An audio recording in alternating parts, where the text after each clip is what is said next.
Olá pessoal, Deus abençoe vocês, suas famílias, seus lares, em nome do Senhor Jesus. Estamos aqui, pessoal, para mais um momento de reflexão dentro da Palavra de Deus. Eu não posso deixar de agradecer a todos que estão aí interagindo com o nosso canal, que estão reagindo, que estão comentando. Os comentários são poucos aí, mas eu creio que se Deus quiser aí, vai ter bastante comentário aí, principalmente com dúvidas e opiniões.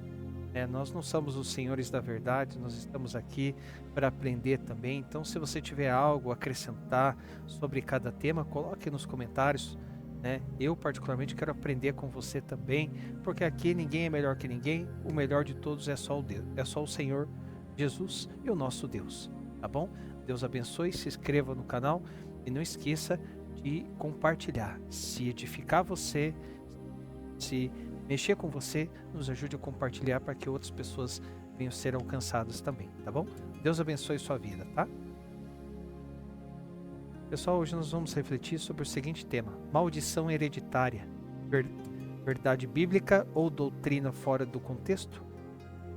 Em Cristo você é livre. A alma que pecar, essa morrerá. O filho não levará a iniquidade do pai, nem o pai a iniquidade do filho, né? Baseado ali no livro de Ezequiel, né? Livro de Ezequiel, capítulo 18, versículo 20.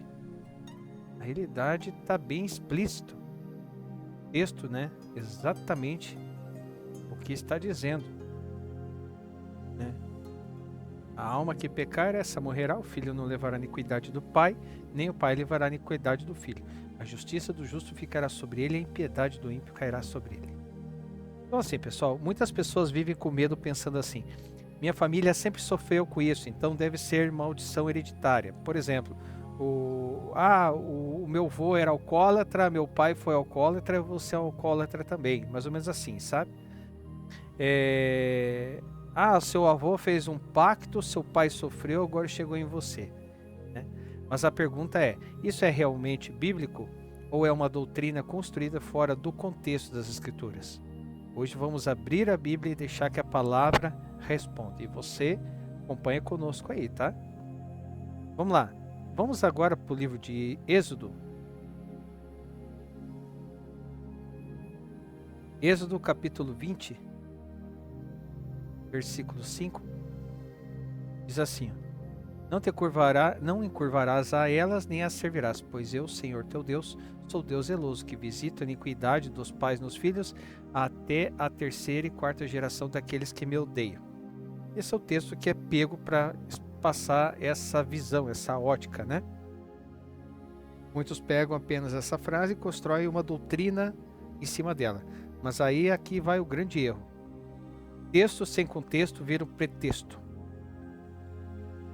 O contexto de Êxodo 20 é sobre idolatria e quebra de aliança. Por isso nós temos que dar uma olhada no contexto, né? Deus está falando a uma nação que vivia aliança coletiva. A ideia não é uma maldição, uma maldição espiritual automática, passando magicamente de pai para filho, sim, vai indo, sim, vai indo. Não. O sentido é de consequência geracional do pecado. Exemplo: um pai alcoólatra destrói a família. O filho cresce traumatizado, repete os mesmos hábitos. Os netos sofrem as consequências. Isso não é uma maldição mística. Isso é consequência do pecado e repetição de padrões, né? Segundo ponto. Aí nós voltamos aqui para o livro de Ezequiel, né? Vamos voltar ali para Ezequiel. Livro de Ezequiel. Vamos voltar ali, capítulo 18, no versículo 20 novamente. Ezequiel 18, ele destrói a ideia da maldição hereditária, né? E em Israel existia um provérbio: os pais comerão uvas verdes e os dentes dos filhos se embotarão, né? Em Israel existia esse provérbio. Ou seja, estamos sofrendo por culpa dos antepassados. Culpa dos antepassados. Então, Deus responde de uma forma direta, né? Deus responde de uma forma direta. Nunca mais direis este provérbio em Israel: a alma que pecar, essa morrerá. Aqui, aqui no versículo 2, ó. E pensai vós os que usais as parábolas sobre a terra de Israel, dizendo: os pais comerão uvas verdes e os dentes dos filhos se embotarão, né? Então, a alma que pecar, essa morrerá. E aí nós vamos voltar aqui pro versículo 20. E aí, pessoal, isso aqui é forte demais. Por quê? Porque Deus está ensinando responsabilidade individual. Então, o filho não é culpado pelo pecado do pai. O pai não responde pelo filho. Cada um responde diante de Deus por suas próprias escolhas. É por isso que também diz em questões salvíficas, em questão de salvação, a salvação é individual. Não tem como o filho salvar o pai, nem o pai salvar pelo filho, né? E esse capítulo, biblicamente, é um golpe direto contra a doutrina da maldição hereditária, como muitos pregam hoje. Então, está bem claro, bem nítido, bem nítido. Então não adianta tentar fazer uma... eu esqueci a palavra... uma montagem estrutural para que venha dizer outra coisa, porque o texto de Ezequiel é bem nítido, né? Terceiro, o que passa de geração não é maldição, mas influência. E isso sim. E aí aqui vai a diferença, ó. A Bíblia mostra que hábitos passam, traumas passam, educação passa, cultura familiar passa, padrões emocionais passa. Isso sim é real, até nos dias de hoje. Influência, né? Uma família marcada por violência pode gerar filhos violentos. Uma casa sem temor a Deus pode gerar filhos distantes de Deus. Mas isso não significa que uma maldição espiritual é herdada. Significa influência e consequência humana, né? Por exemplo, a criança que está ali, você tem um filho, e aí você assiste sempre aquele canal, com aquele mesmo programa, aquilo ali. Vamos dizer que seja algo que não seja inadequado, que venha prejudicar no crescimento, na estrutura do seu filho, da sua filha. Eles vão crescer vendo aquilo na TV, é uma coisa de repente errada, um canal ali que é alguma coisa explícita, por exemplo, aí, né? Aí ela vai crescer vendo que aquilo ali como se fosse uma coisa normal, né? Coisas assim que para ela já não é diferente. Então isso é influenciar. Um filho ou uma filha que cresce num ambiente que só fala palavrão. É tendencioso os filhos também entrar nessa normalidade de que palavrão é normal. Meu pai faz, minha mãe faz, né?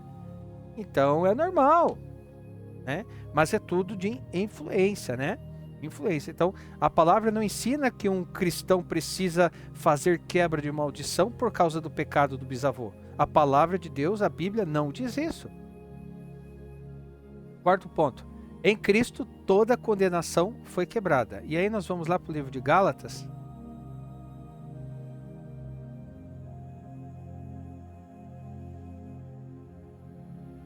Livro de Gálatas, capítulo 3, versículo 13.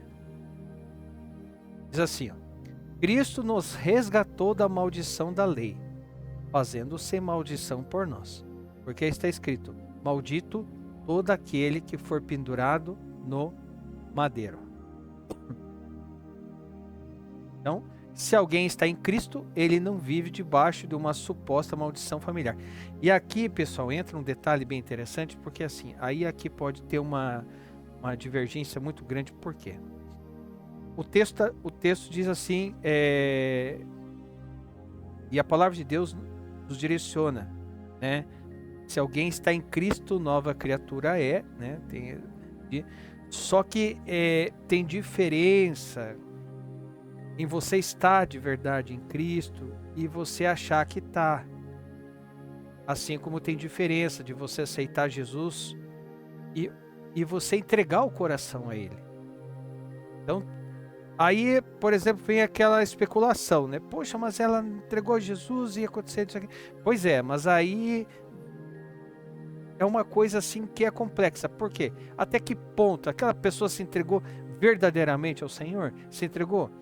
Todos nós somos passíveis de falhas. Nós vemos muitas pessoas na Bíblia que foram grandes pessoas e cometeu muitos erros e falhas. Davi, né? Davi é um exemplo, né?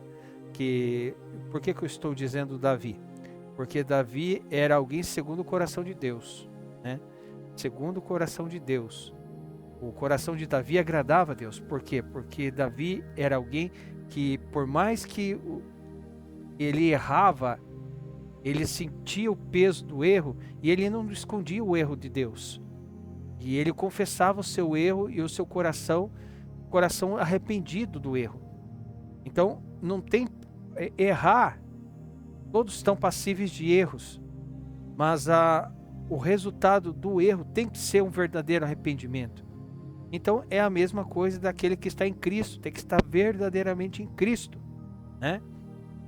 E aí o que acontece? Situações, por exemplo, já vi pessoas que falam, aquele lá aceitou Jesus, e de repente ele está endemoniado, manifestou uma entidade maligna no corpo dele, mas aí tem que entender até que ponto que foi, qual o ponto que foi, né?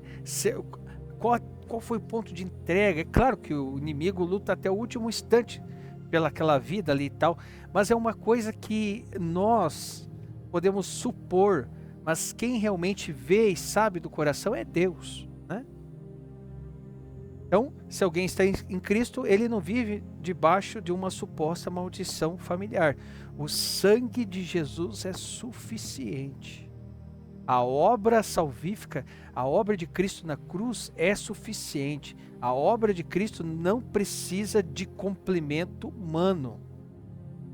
Não existe na palavra de Deus nenhum apóstolo ensinando: descubra o pecado do seu tetravô para ser liberto, né? Isso é muito mais uma construção moderna, muito difundida, né, em certos círculos, normalmente neopentecostais, do que ensino apostólico. E aí tem que tomar cuidado com isso. Por quê? Porque é uma coisa assim, campanhas para maldição hereditária, sabe? Então cada caso é o caso, cada uma situação é uma situação.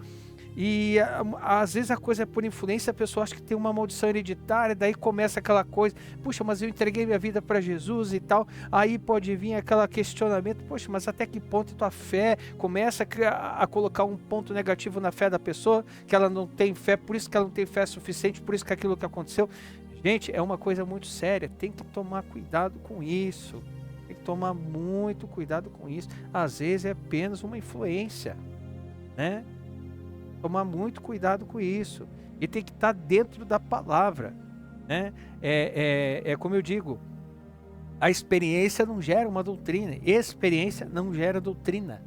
Mas a doutrina bíblica, ela gera várias e várias experiências. E cada um tem a sua experiência, particularidade comum, né? Tem pessoas, infelizmente, que acontece isso. Pelo fato de ter acontecido algo de uma forma com ela adquiriu experiência com aquilo e vê seu próximo passando por algo parecido. E basicamente ela pode até instruir, muitas das vezes, de bom coração, com muita vontade, mas tem que ter discernimento que cada situação é uma situação. Porque cada um de nós tem um coração diferente e Deus tem um propósito diferente com cada um de nós, né?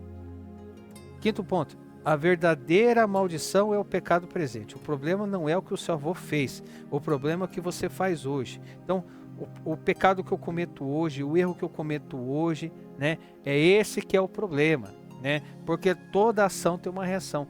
Tudo aquilo que a gente planta, a gente colhe, né? Então, todo o erro que nós cometemos fica ali. Aquele que está em Cristo Jesus, o Espírito Santo fala assim, né? Deus toca, fala, poxa, por que isso? Você não queria ter feito aquilo, você não queria ter falado aquilo, você não quis decidir aquilo, mas você acabou pecando, cometendo erro. E aí que entra aquilo que faz a diferença, o arrependimento. Você não quis fazer aquilo, você não fez aquilo porque você quis fazer aquilo, mas foi como uma consequência de várias e outras coisas e erros e falhas que todos nós estamos sujeitos a cometer. Então o problema aqui está dizendo para mim, para você, para todos nós que somos errantes, que estamos sujeitos a errar, né? A verdadeira maldição é o pecado presente. A Bíblia sempre aponta para o presente. Arrependa-se, principal, converta-se, abandone o pecado, siga Cristo, lutar contra o erro, lutar contra o pecado, contra as tentações. É isso que nós temos que lutar todos os dias. Tem dias que a gente está mais fraco, tem dias que a gente está mais forte, tem dias que achamos que estamos fortes, mas estamos fracos, tem dias que estamos sentindo fracos, mas aí, biblicamente, é aquele dia que nós estamos mais fortes. Então, muitas vezes a pessoa culpa a maldição hereditária, quando na verdade está apenas colhendo frutos de escolhas atuais. E a palavra, ela é clara: tudo que o homem semear, isso também ceifará, ok? E aí nós chegamos aqui, conclusão, biblicamente falando. Maldição hereditária, como doutrina espiritual automática, não encontra base sólida nas Escrituras. Não, se você entregou sua vida a Jesus de verdade, de todo o teu coração, seu coração está na mão dele, não é porque teu pai foi um drogado que o teu filho vai ser. Não é isso. Tudo é de influência, né? Tudo é de influência. Porém, eu não posso ser omisso. Por exemplo, eu tenho meu filho pequeno, né? Eu entreguei meu coração para Jesus. Meu pai morreu no mundo das drogas e agora tem meu filho. Porém, meu filho está ali no dia a dia, no meio de pessoas que fazem uso disso. Então, tudo é de influência. Principalmente hoje, e muitos, não vou dizer só jovens, muitas pessoas têm a sua mente que ela é muito influenciável. Então, muitas das vezes, as coisas falhas e erradas, pelo fato de ela entrar na moda, isso dá um certo álibi para que a pessoa venha fazer também. Está na moda, todo mundo faz, né? Mas a gente sabe que aquele que tem o coração que está em Cristo, que está com Cristo, ele anda na contramão das coisas errôneas desse mundo, né? Então, o que a Bíblia ensina é, vamos lá, consequências geracionais, influência familiar, responsabilidade individual, libertação total em Cristo. A palavra não apoia a ideia de que um cristão fiel esteja preso por pecados dos ancestrais. Em Jesus, há nova história, né? Sua família pode ter tido um passado difícil, mas em Cristo Deus escreve um novo futuro. E aí nós deixamos aqui com uma frase bem final para impactante, o pecado dos seus antepassados não define o seu destino. Quem define o seu destino é Cristo. Por isso a importância de entregar o coração nas mãos de Jesus. Então, eu digo para você, está vendo essa reflexão. Se você não entregou seu coração a Jesus, pense bem. Pense bem. Você não vai perder nada. Primeiro que quando você entregar o coração de verdade, com toda a força e vigor que você tem, você nem vai pensar nisso. E quando você fizer isso de verdadeiro coração, você vai ver o que é ter Cristo governando o seu coração. Hein? Então quem sabe hoje seja o dia, esse seja o momento de você começar a escrever sua nova história. E não se prenda sobre maldições hereditárias, que é como nós aprendemos aqui. O importante é o hoje. O que importa é o agora. A decisão que você toma agora vai dar uma resultante no dia da manhã. Como sabemos que amanhã só pertence a Deus, é hoje que vai fazer a diferença na sua vida, na sua história, na sua família. Hein? Pessoal, uma palavra muito forte, muito bonita, muito impactante e muito instrutiva, né? E faz a gente ampliar aí e não cair, né, nessas rituais, vou colocar assim, rituais místicos, de que mesmo você tá ali com o teu coração entregue a Jesus, você precisa fazer um ritual para que venha. Não. não funciona e não tem respaldo bíblico. Não tem respaldo bíblico, né? Repito, Ezequiel 18:20. A alma que pecar, essa morrerá. O filho não levará a iniquidade do pai, nem o pai a iniquidade do filho. Ok? Falou contigo? Falou contigo? Falou com você? Foi edificado? Então nos ajuda a compartilhar. É só uma clicadinha, clica ali em compartilhar, né? É como disse, para você é um clicar, mas para alguém é uma resposta de oração.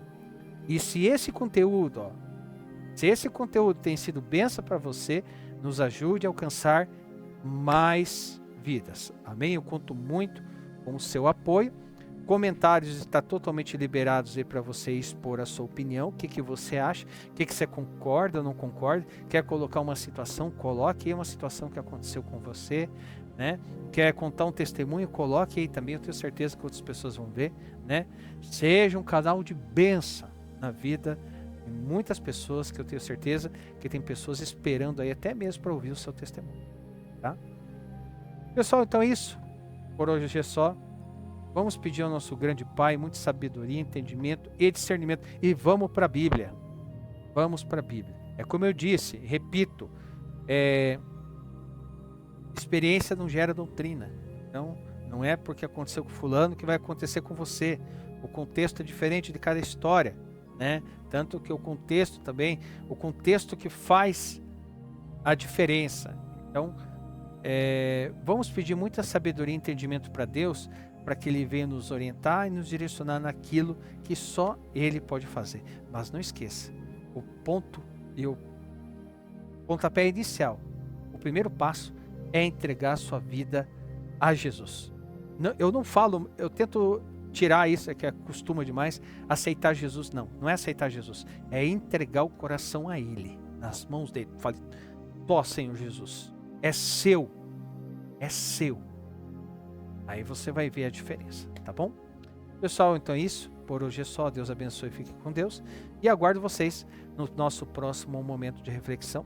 Se assim o nosso grande e poderoso Deus desejar, em nome do Senhor Jesus. Deus abençoe.